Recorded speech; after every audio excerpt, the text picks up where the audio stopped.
আমাদের এই ভূখণ্ডের মাটিতে আসলে একটি ঐক্যের সুরের নাড়ি পোতা আছে।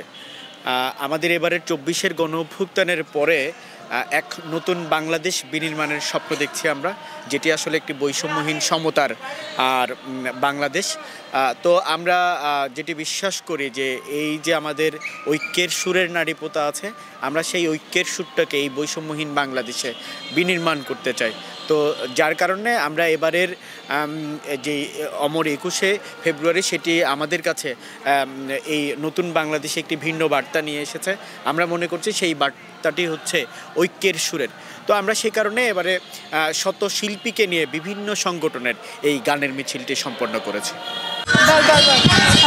কক্সবাজারের এত সুন্দর একটা প্রোগ্রামে আমাকে নিজেকে অনেক ধন্য মনে হচ্ছে। কক্সবাজার অতিথি সদস্য এত বড় একটা প্রোগ্রাম করতে পারে, নিজেকে ধন্য মনে হচ্ছে।